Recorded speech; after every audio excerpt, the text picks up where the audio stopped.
Hi everyone, I am Rebecca from ChemKnits, and I'm here today to recap the 4 blanks that we dyed in the Sock Blank Special 2 live stream that focused on spray painting with food coloring.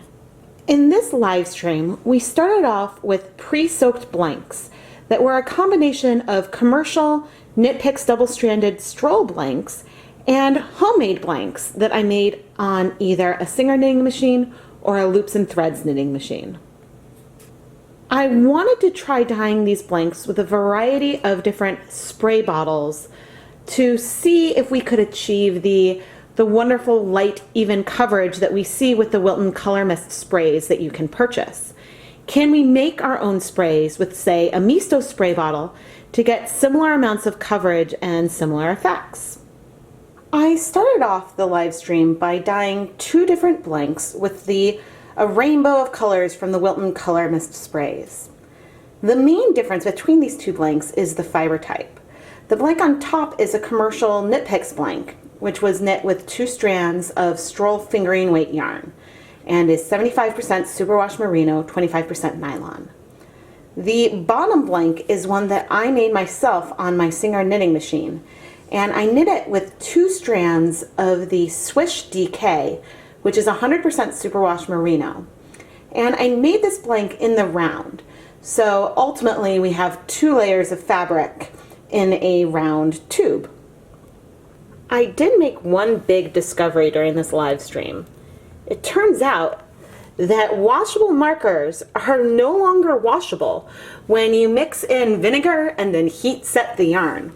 So I have these little blue dots that I use to sort of section off the different colors that were left behind from my washable marker, which is, under other circumstances, completely washable. So I just wanted to point this out, that you might want to avoid using these on yarn that you are going to be soaking with vinegar and heat setting. The reason why I love these Color Mist sprays is that you are able to get a really, really light coverage so that you have intense colors on one side and then almost completely white on the other. When we unravel this blank, this will give us a lot of speckling. Here is the reverse side of both of these blanks. Now the homemade blank on the bottom is, since it isn't in the round, there are 2 layers of fabric. So it's not really that surprising how much white there is on the wrong side of that blank. But the stroll blank has so little color, it makes it really, really cool. I did do a stroll blank with these rainbow colors once in the past, but in that one I had a lot more white space on the front. So I am curious to see how my gradient of speckles will turn out when I unravel this rainbow gradient. We can't look that far inside the tube of the Swish DK yarn, but if I flip it open, you can see that we have a lot of white on the wrong side. And then on the wrong, or I guess on the inside of the second side, you see a tiny bit of color that came through.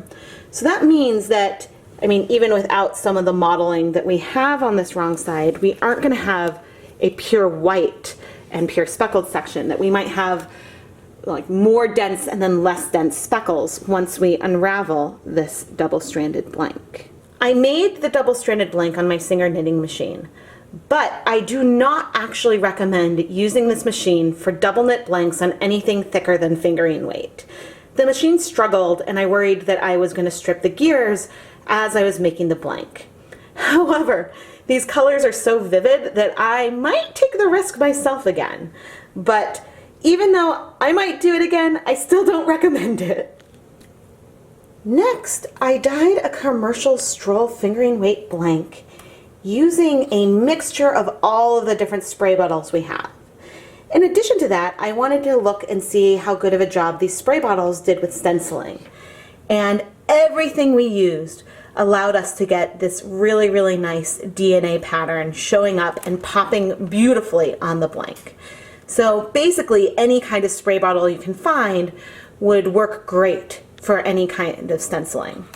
The spots where you see some color sort of in the middle is where, you know, I did one stencil and then I put the stencil on over here, so there was already some color on the side. but we were able to get really, really sharp lines on this blank. In this blank, I used 4 different kinds of containers to give us colors on this blank. I used a small pen-shaped squirt bottle with this orange color that gave us these little bursts, but since it was so small, you couldn't get a really elongated spray. But it did give really light coverage and was pretty easy to control. The teal was done with the Mistos pressurized bottle. And so this felt a lot more like the Color Mist sprays, but you got a lot more liquid coming out at any one time. And since it wasn't mixed with ethanol, I think that you got sort of larger droplets than the even light spray that you get with the Color Mist. The black was used from the Color Mist sprays, and I was pretty familiar with how well it works to get even a slightly heavier color coverage. The final color shows up more deep red, purple than black, but it's still really pretty looking. Finally, in the blue, I used an industrial-sized squirt bottle, one that I found at a home improvement store that is meant for making your own cleaning supplies.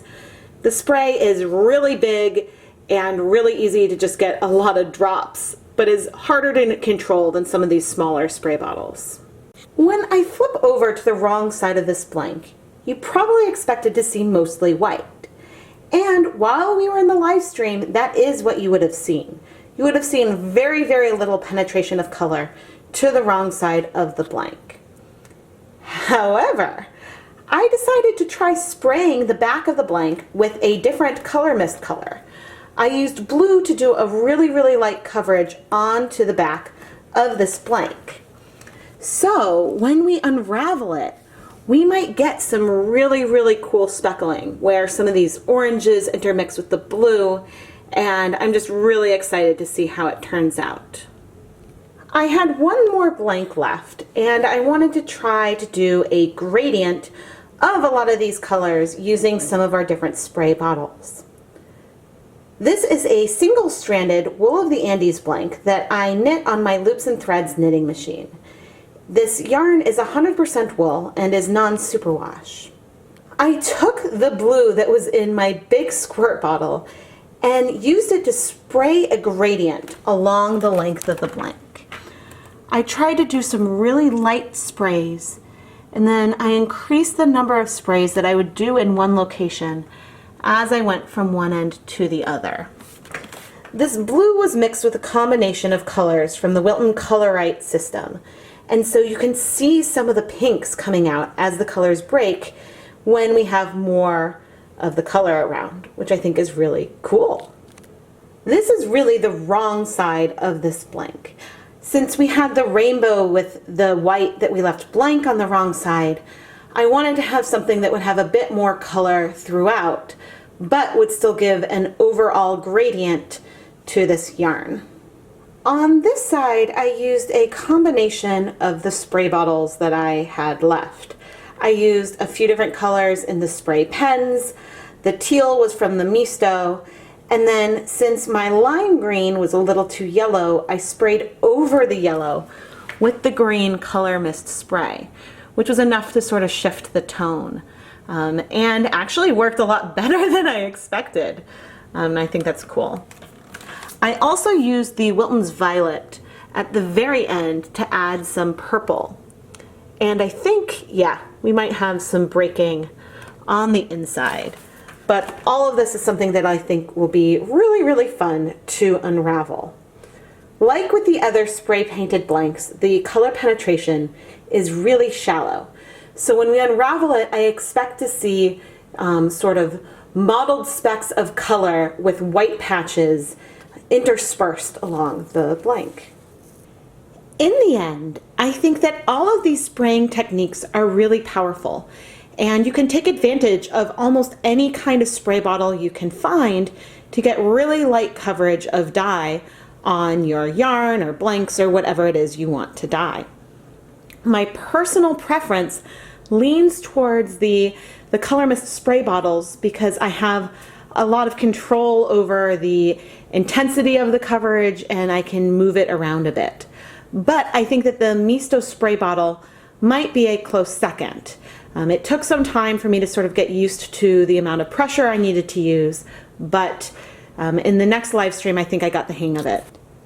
I cannot wait to unravel these blanks soon. I think that they are going to be gorgeous speckle gradients once we open them up and see how they unravel.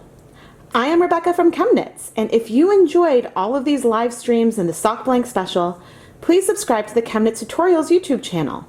Thank you so much for your support.